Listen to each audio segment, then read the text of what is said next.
Boa noite, meus irmãos. Que a paz de Jesus esteja em nossos corações. Estamos mais uma vez reunidos para estudarmos o Evangelho de Jesus.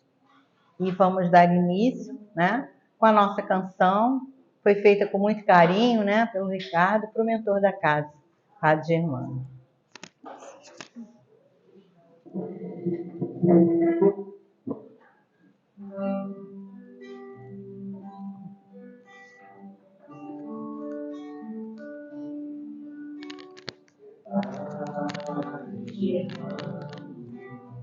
Orai por nós, dai-nos a bênção do Senhor.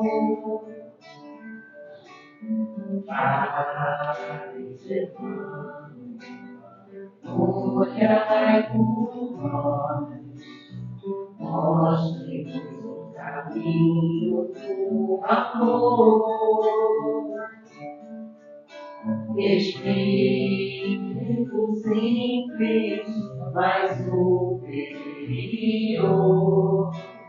sempre pronto para nos amparar.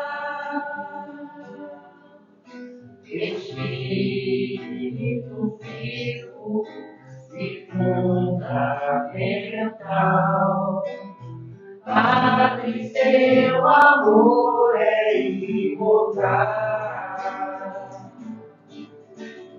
Nosso SEAB é uma dádiva de luz, de caridade, sempre em nome de Jesus.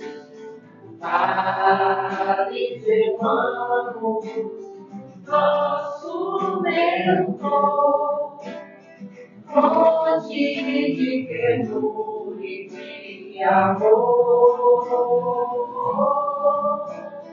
Padre Germano, nosso mentor, fonte de ternura e de amor.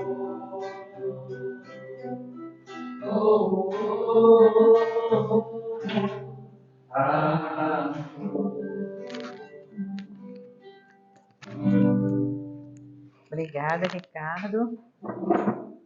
Vamos fazer agora a página de abertura para harmonizarmos o ambiente. Foi aberta ao acaso o livro, aquela coleção, Mensagem de Emmanuel, recebida pelo nosso irmãozinho Chico. O título é Direito Sagrado. Por que a vós foi concedido em relação ao Cristo, mas somente crer nele, não somente crer nele, como também padecer por ele? Está em Paulo aos Filipenses, capítulo 1, versículo 29. Cooperar pessoalmente com os administradores humanos, em sentido direto, sempre constitui objeto da ambição dos servidores dessa ou daquela organização terrestre. Ato invariável de confiança, a partilha da responsabilidade entre o superior que sabe determinar e fazer justiça e o subordinado que sabe servir, institui a base de harmonia para a ação diária. Realização essa que todas as instituições procuram atingir. Muitos discípulos do cristianismo parecem ignorar que, em relação a Jesus, a reciprocidade é a mesma, elevada ao grau máximo no terreno da fidelidade e da compreensão. Mais entendimento do programa divino significa maior expressão do testemunho individual nos serviços do Mestre. Competência dilatada, deveres crescidos, mais luz, mais visão. Muitos homens, naturalmente, aproveitáveis em certas características intelectuais, mas ainda enfermos da mente, desejariam aceitar o Salvador e crer nele, mas não conseguem de pronto semelhante edificação íntima. Em vista da ignorância que não removem e dos caprichos que acariciam, a integração no direito de sentir as verdades de Jesus, o que somente conseguirão quando se reajustem, o que se faz indispensável. Todavia, o discípulo, admitido aos benefícios da crença, foi considerado digno de conviver espiritualmente com o Mestre. Entre eles e o Senhor, já existia a partilha da confiança e da responsabilidade. Contudo, enquanto perseveram as alegrias de Belém e as glórias de Cafarnaum, o trabalho da fé se desdobra maravilhoso, mas em sobrevindo a divisão das angústias da cruz, muitos aprendizes fogem, receando o sofrimento e revelando-se indignos da escolha. Os que assim procedem caracterizam-se à conta de loucos, porquanto subtrair-se à colaboração com Cristo é menosprezar um direito sagrado. E o iniciozinho lá diz assim: porque a vós foi concedido em relação ao Cristo não somente crer nele, mas também padecer por ele. É porque a gente só quer benefícios, né? A gente só quer receber a bênçãos de Jesus. Mas e o trabalho? Né? E o trabalho que eu tenho que fazer para merecer Jesus? Né? A gente falou isso, eu falei isso na minha palestra, né? A gente espera muito da casa espírita, né? A gente quer tudo da casa espírita, a gente quer ser beneficiado, a gente quer a prece, a gente quer água fluidificada, a gente quer o passe.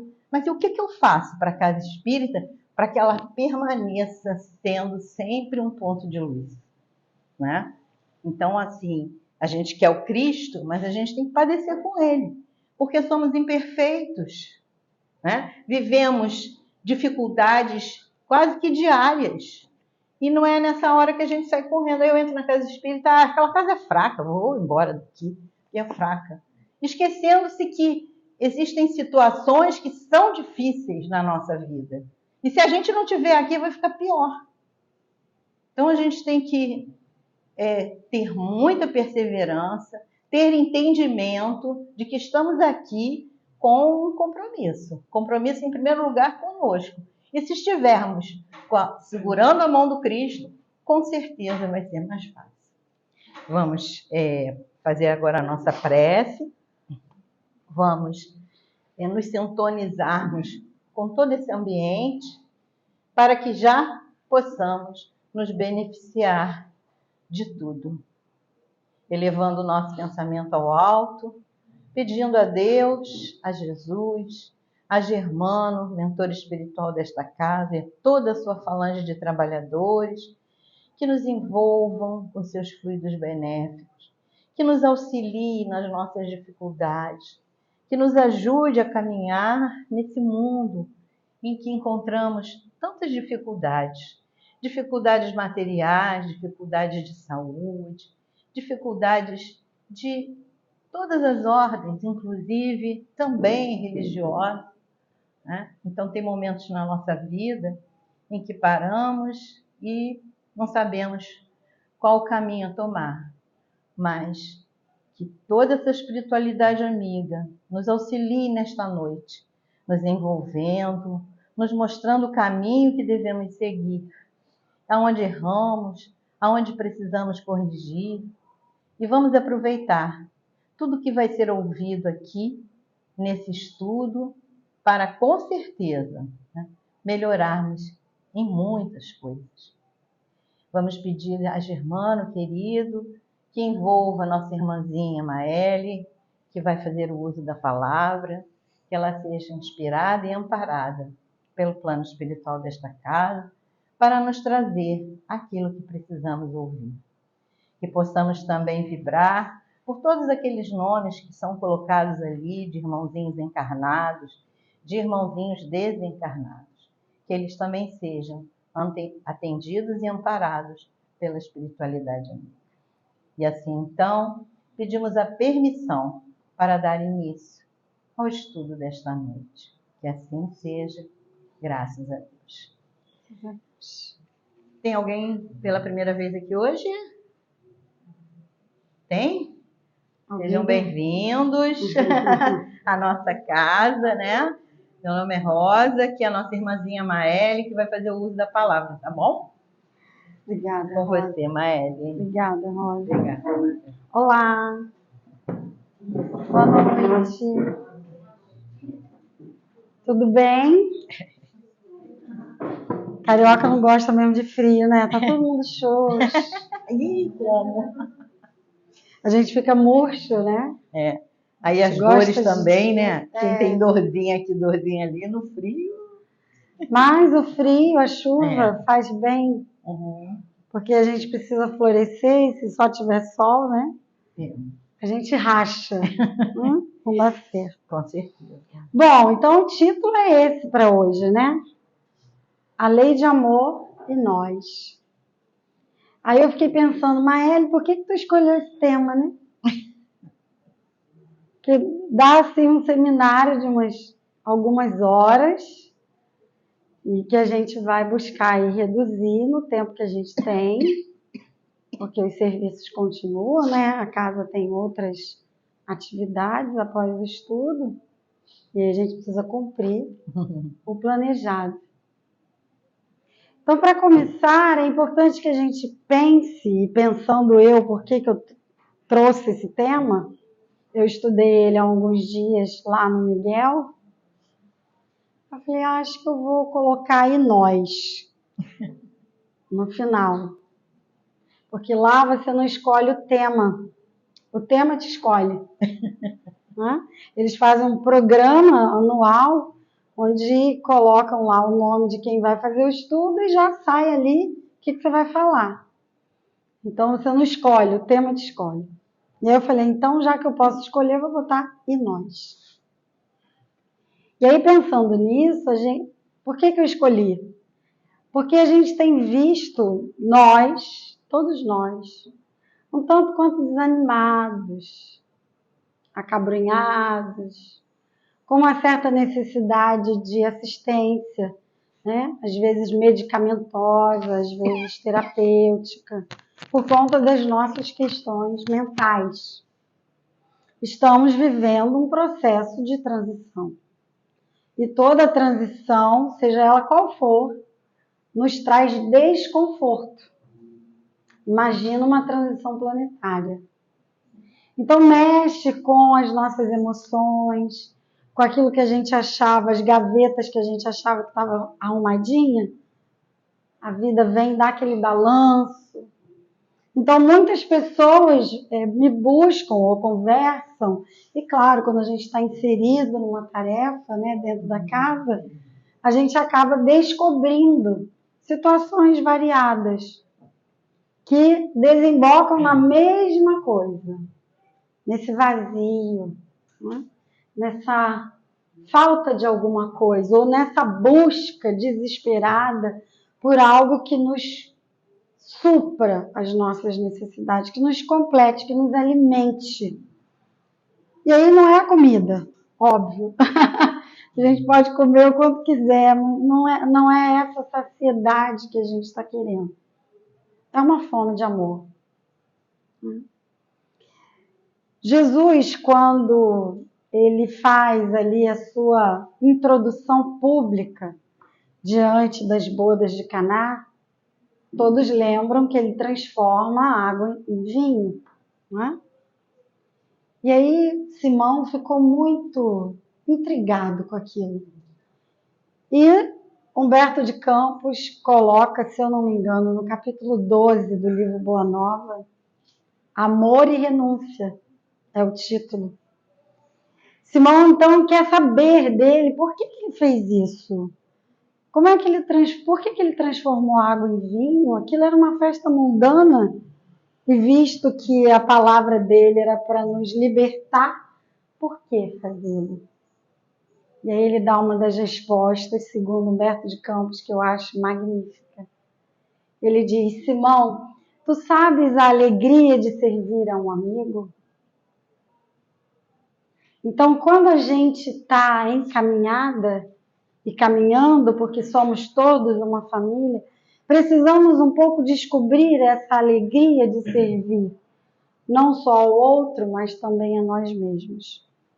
Porque quando Jesus nos trouxe o complemento do mandamento de amar a Deus sobre todas as coisas, ele nos trouxe um segundo elemento para completar esse mandamento, que é amar ao próximo como a si mesmo.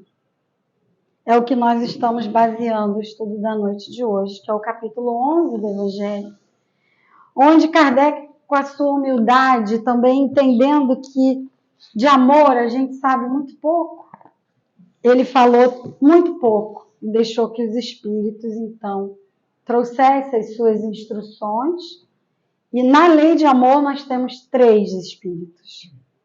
Lázaro, que é o primeiro, depois Fênelon, e por último eu acho que é Simeão o nome dele, eu sempre troco. Mas eu acho que é Simeão. Não, não é, tá vendo? É Sansão. Então, quando a gente fala de lei de amor, a gente está falando de afeto.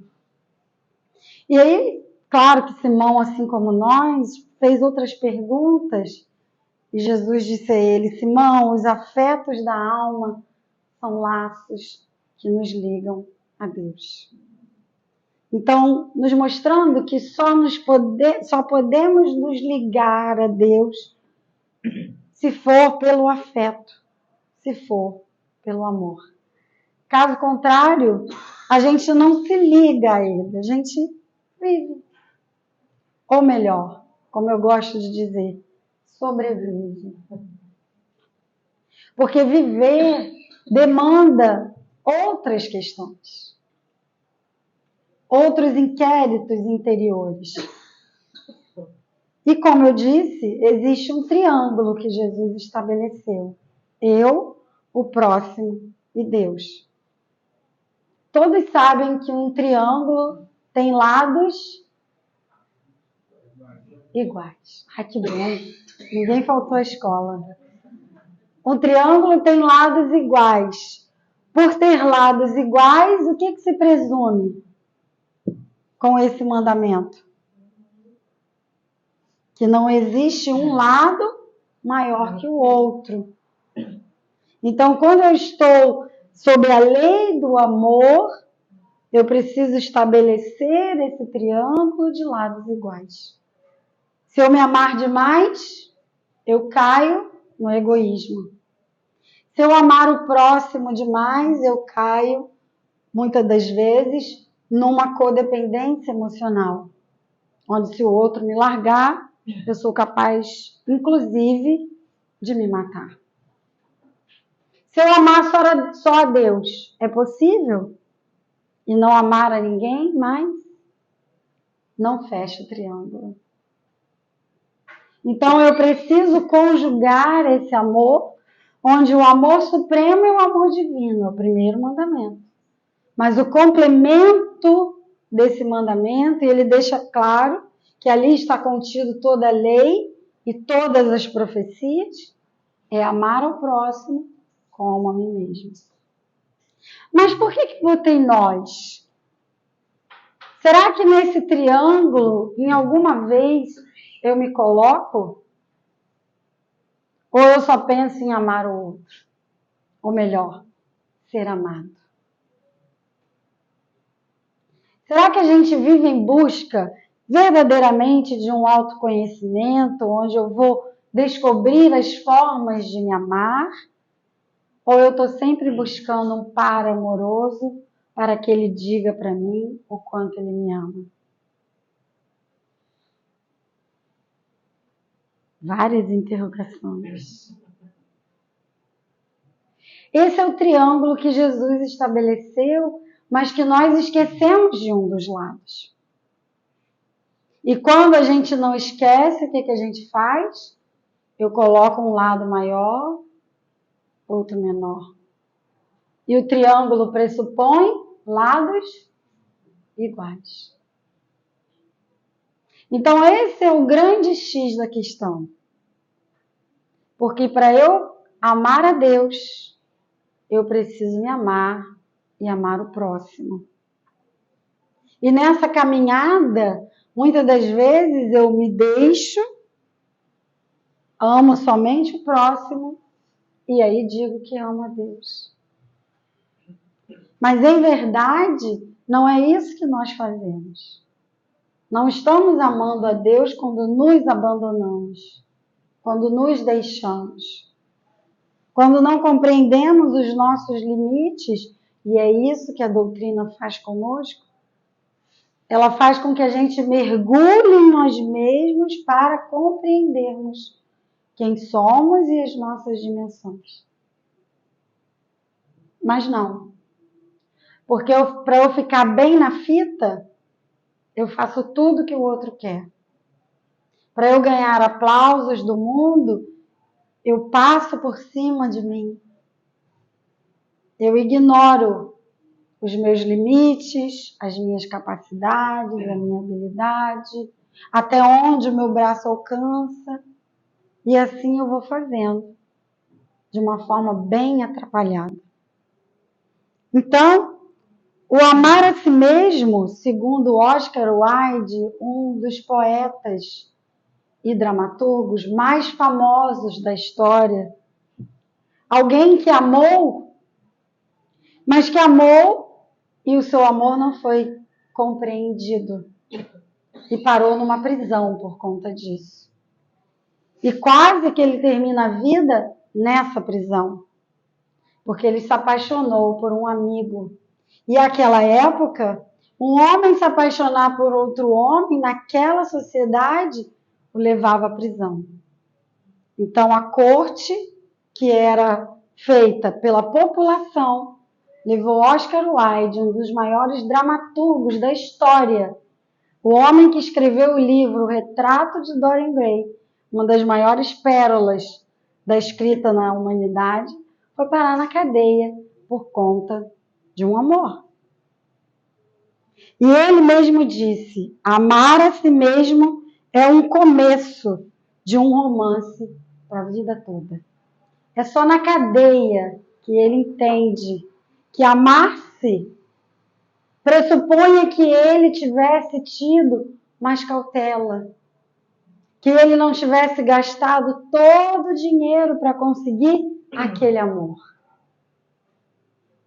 Óbvio, se tratava de um amor que era correspondido, sim, mas que foi usurpado.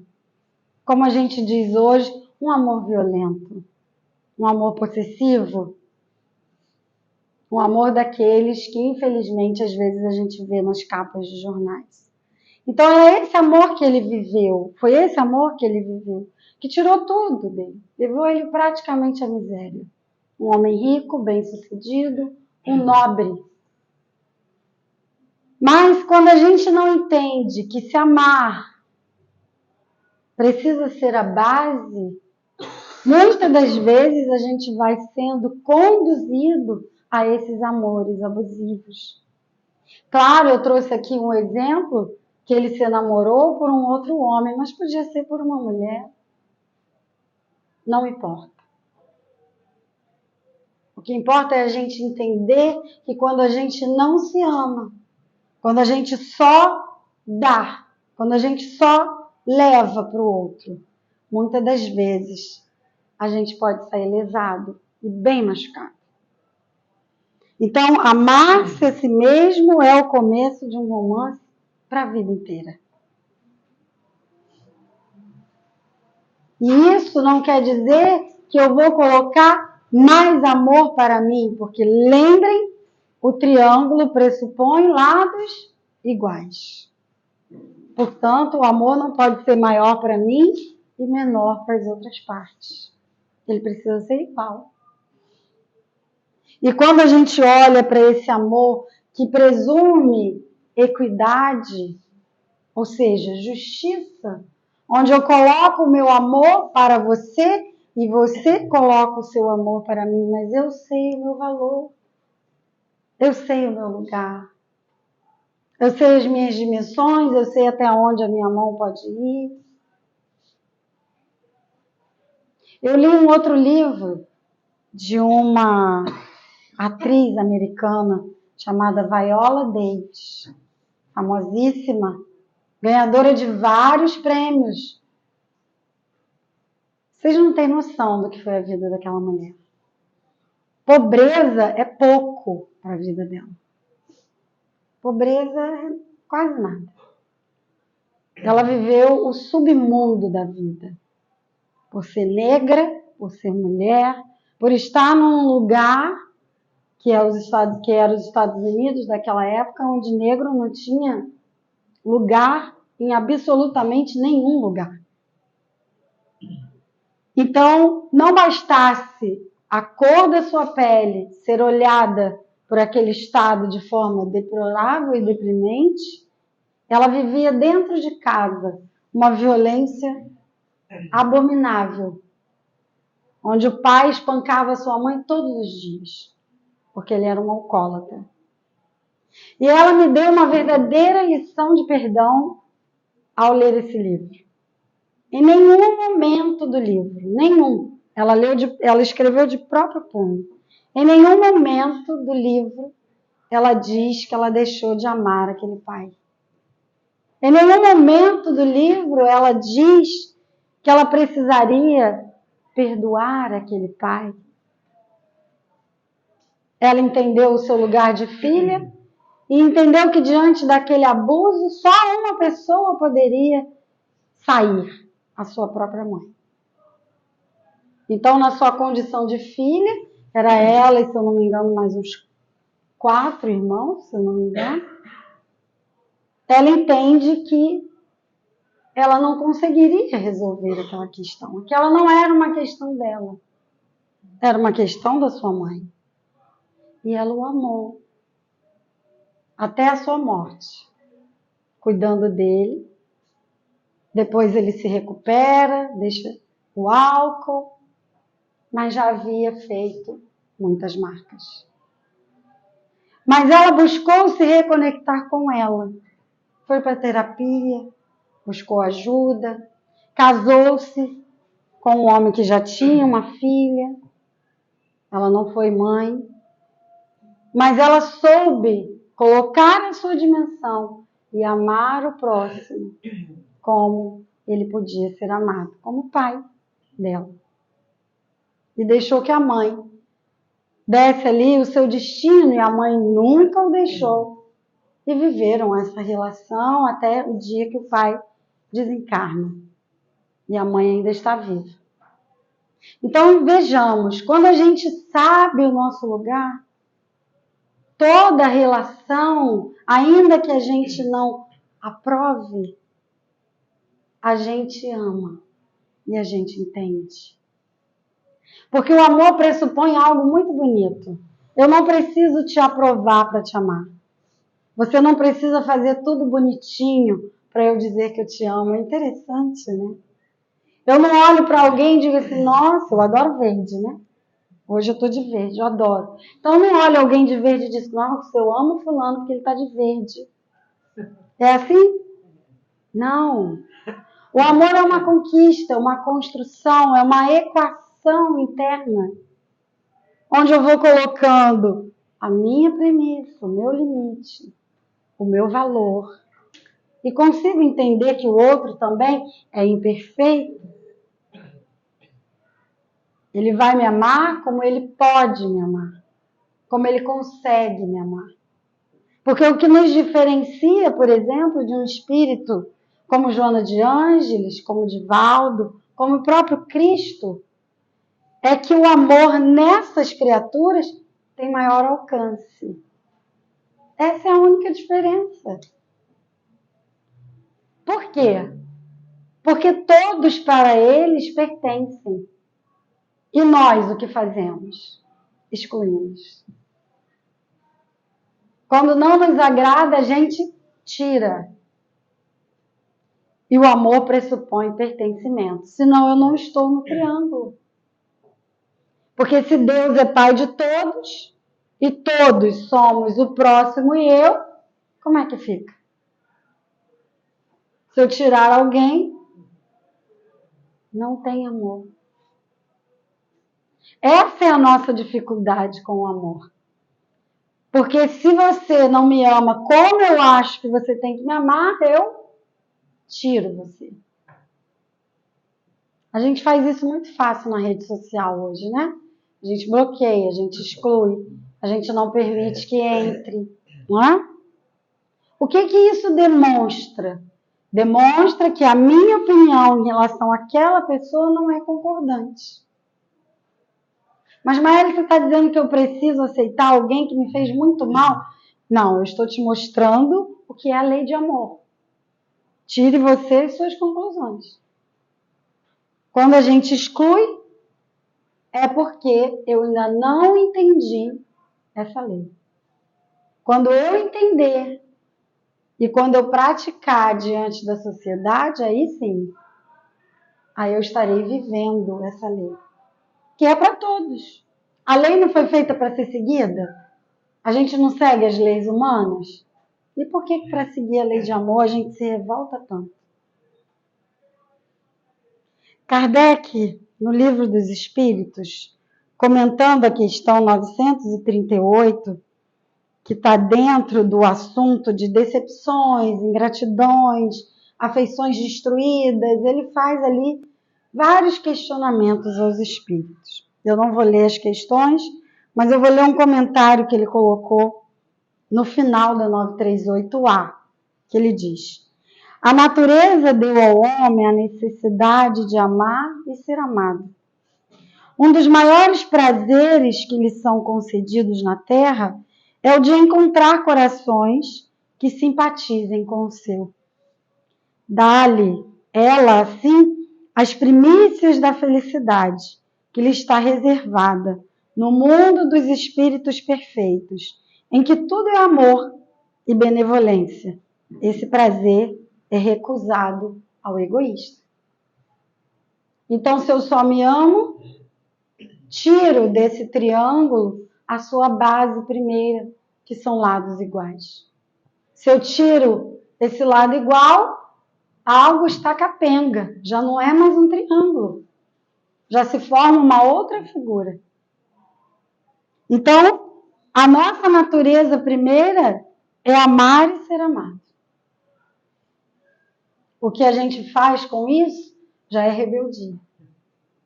É por nossa conta, não é? Então, Jesus faz sempre uma proposta para nós, de nos levar a lugares que não queremos ir. É desagradável, né?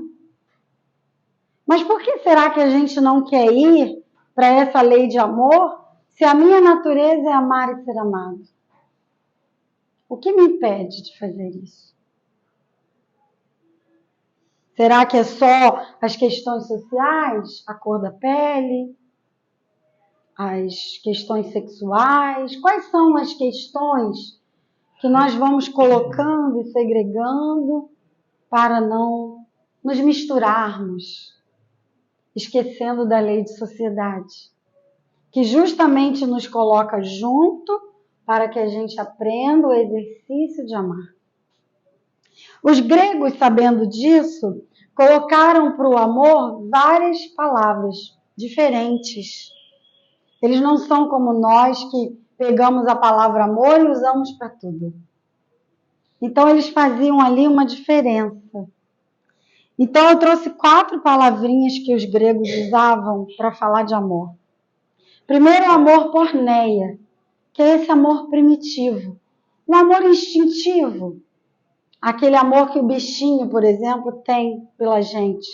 É um amor ainda imaturo, ainda sem saber muito bem como que faz isso. E nós já passamos por esse amor, ainda nessa terra, né? Se a gente olhar para a história, a gente começa nesse amor primitivo, nesse amor primeiro.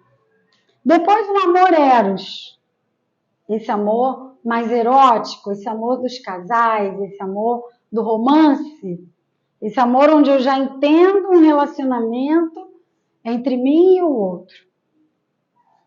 Depois eles dizem que você vai para um amor filia, que é um amor fraterno, é um amor fraternidade, onde eu já começo a olhar não só uma linha que vai e vem entre um e outro, mas sim, eu já consigo olhar para um grupo, e isso já me faz bem, já faz com que eu ame. E o mais elevado de todos, o amor ágape, que é o amor do próprio Cristo. Esse amor que não tem distinção. Porque lembrem, ele também deixou um outro mandamento. Ele disse, um outro mandamento vos deixo, que vos ameis uns aos outros, como eu vos amei.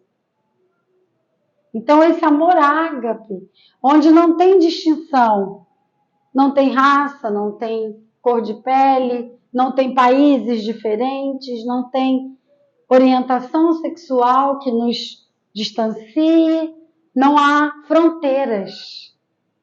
Todos somos uma família, um lugar. Mas percebam que até a gente chegar nesse amor ágape, há um percurso. E é isso que Lázaro deixa claro no Evangelho, no capítulo 11, no item 8.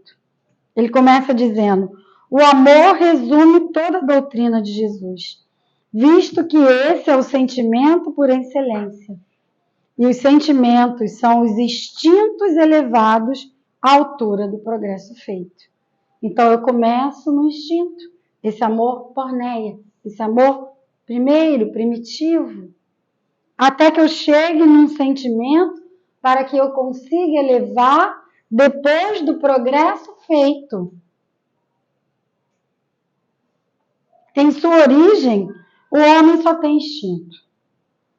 Quando mais avançado e corrompido, ou seja, quando ele começa a entender um pouco mais, ele só tem sensações. Quando instruído e depurado, ele já está um pouquinho mais além, ele tem sentimentos.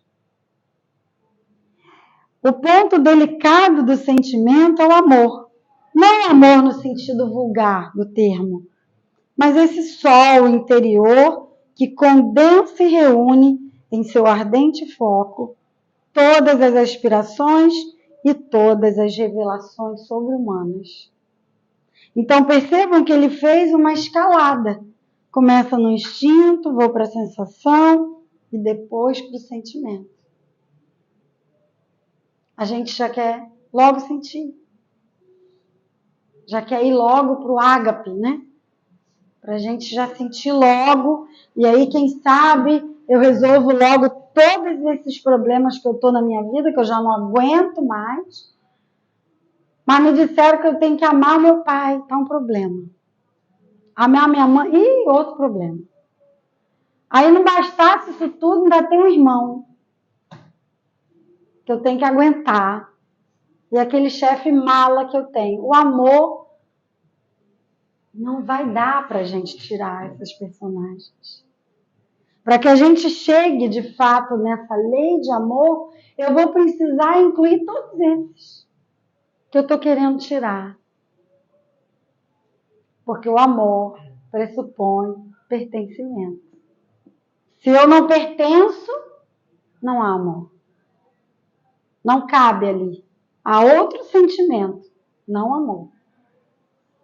Então ele diz que a lei do amor substitui a personalidade pela fusão dos seres e extingue as misérias sociais. Claro!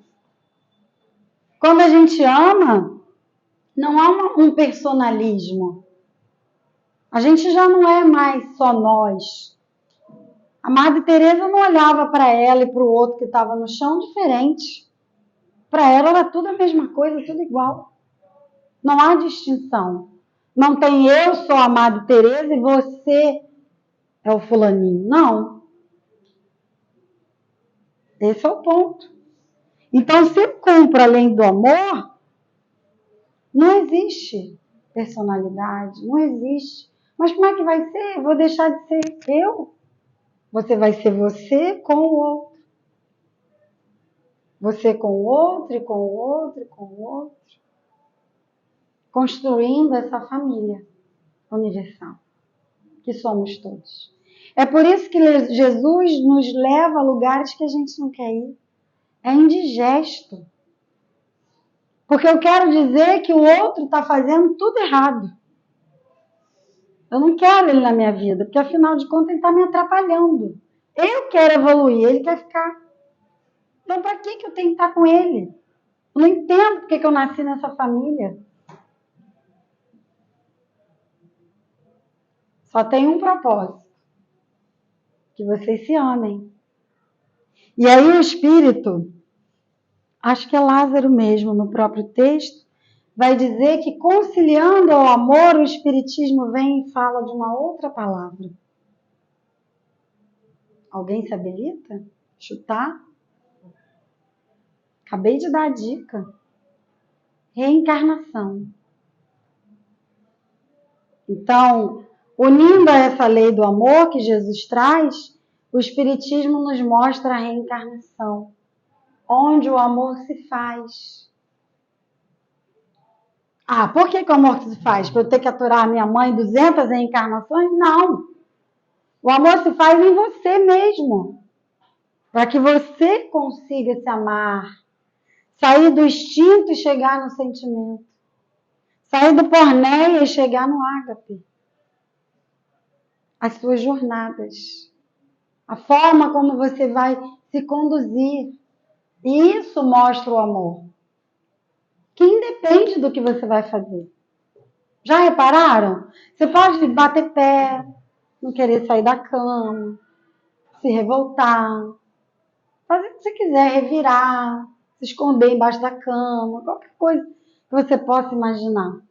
Até as mais, elevadas, assim, atrocidades que você possa fazer com você.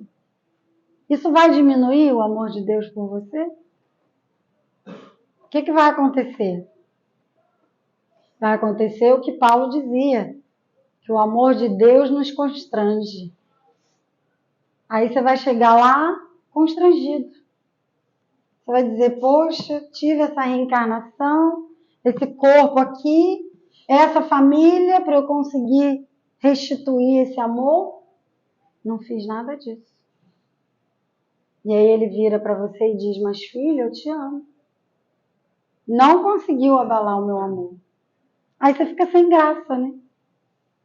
Que não tem nada que você possa fazer que ele vai dizer que ele não te ama. A gente bem que queria às vezes, né? Deixa ele ficar bravo comigo. Mas ele não fica. E aí ele é paciente. Não bastasse ele ser paciente, amoroso. Ele põe pessoas dedicadas a cuidar de você, não só no outro plano, nesse também. Porque às vezes a gente acha que só tem uns guardião do outro lado, né? Será? Às vezes está dentro de casa. Aí, para resumir, ficar bem bom, assim, para a gente sair bem, o Espírito Fenelon diz no item 9: o amor é de essência divina, e todos vós, do primeiro ao último, tendes no fundo do coração a centelha desse fogo sagrado. Ah, eu não acredito nisso. Não é possível que aquele desgraçado tem amor. Tem. Ele tem também. Aquela pessoa que você menos gosta. Tem. Você também. Interessante, né? Resta saber se você está colocando esse fogo sagrado já para funcionar. Ou se ele está só lá. Sabe churrasqueira no fim do churrasco? Tá aquele negocinho.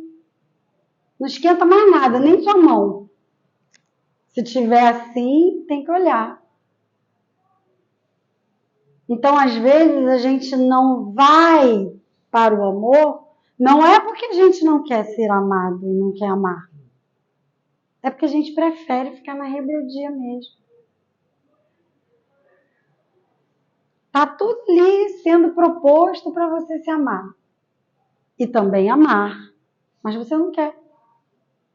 Porque você idealizou na sua mente um conto de fadas. Em todos os aspectos.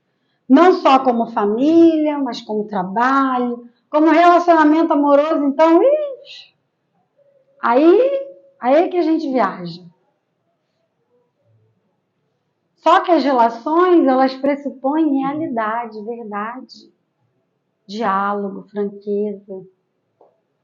proximidade, afeto. Lembra da frase de Jesus? Os afetos da alma são laços que nos unem a Deus. Mas eu não quero construir laço. Eu quero dizer o que o outro tem que fazer. Então, idealizei. Não tem laço aí. Esse é o ponto. E aí Jesus vai nos convidando a amar. Coloca uma pessoa no nosso caminho. Coloca outra. Coloca um trabalho. Coloca uma casa espírita. Ele vai fazendo, vai conduzindo. E a gente lá, igual criança, querendo brinquedo que está na vitrine. Esses outros eu não quero. E aí a gente vai se machucando. É uma escolha? Sim. Uma escolha individual, graças a Deus. Porque cada um de nós, como ele disse, vai ser responsável pelas obras que fizer. Cada um de nós vai dar um número de frutos que a gente quiser. Pode ser muitos, pode ser poucos. É claro que a gente vai começar num amor, como o Espírito disse, eu trouxe as palavras gregas, num amor ainda primitivo. Num amor ainda onde segrega, onde vamos. Mas será que a gente já não está na hora da gente pelo menos olhar para o amor por nós? Sem egoísmo? Será que a gente não tem ainda, como ele diz aqui, muito conhecimento? Ou que a gente não está instruído o suficiente? Com tantas semanas que a gente já ouviu do Evangelho? Com tantos livros que a gente já leu, etc. O que falta? Vivência. Sabe exercício de matemática? A professora colocava lá no quadro, você entendia tudo. Aí ela dizia, então isso aqui é para casa. Aí você chegava em casa para fazer o exercício, primeiro já era um parto para fazer o exercício. Quando você se dispunha a fazer o exercício, minha nossa. Eu acho que eu não entendi muito bem, não. Aqui é mais, é menos, é dar isso ou daquilo. Já não sei. Se eu não exercitar, não vou conseguir fazer o exercício. Não vou conseguir chegar com o dever de casa, cheque para levar para a professora e ela corrigir. Então a gente quer ouvir de amor, a gente quer ser amado, sim, mas praticar o amor conosco, com o outro, com Deus, dá muito trabalho. Eu faço amanhã, é igual exercício de casa, amanhã eu vejo. Aí quando você vai para o exercício, que a vida, lembra, Jesus vai colocando. A vida vai te conduzindo. Quando chega a hora do exercício, cadê a aula? Cadê o exercício? Você não fez. Então não sabe. Aonde você começa, aonde você termina, aonde o outro começa, aonde ele termina. E muito menos socialmente. Então aí você aproveita a rede social, fala para todo mundo aquilo que você está sentindo, revoltada, contra isso, contra aquilo, não sei o quê, cheia de opinião. Mas vivência está difícil. E aí não vai dar, né? Porque na hora que esse triângulo precisar fechar e a gente precisar fazer, né, esse ajuste, vai ficar complicado. Então a lei de amor pressupõe exercício diário. Que você comece por você. Não é nem pelo outro. Porque Jesus disse, amar ao próximo como a ti mesmo. Ele já deu a dica. Tá ali, ó, na frase. Como? O problema é esse como, né? Como que eu me amo? Eu primeiro, eu segundo, eu terceiro, eu quarto, eu quinto? Aí já não é amor, já é outra coisa. Porque lembra, amor pressupõe pertencimento. À medida que eu vou excluindo, eu vou tendo a dimensão do quanto eu estou precisando trabalhar o amor dentro de mim. Então, é indigesto mesmo, mas o convite é de Jesus, eu só sou a pessoa que trouxe o recado. Então, vamos embora para o exercício, sem a gente ficar pulando página do caderno, para a hora que a vida chamar, a gente pelo menos entender o que o exercício está pedindo. Pelo menos isso, né? Para a gente poder conseguir fazer as equações devidas.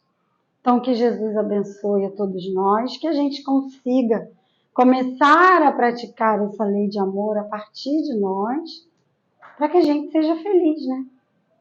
Porque a gente só vai conseguir ser feliz, segundo os Espíritos, nesses 3 textos, se a gente amar.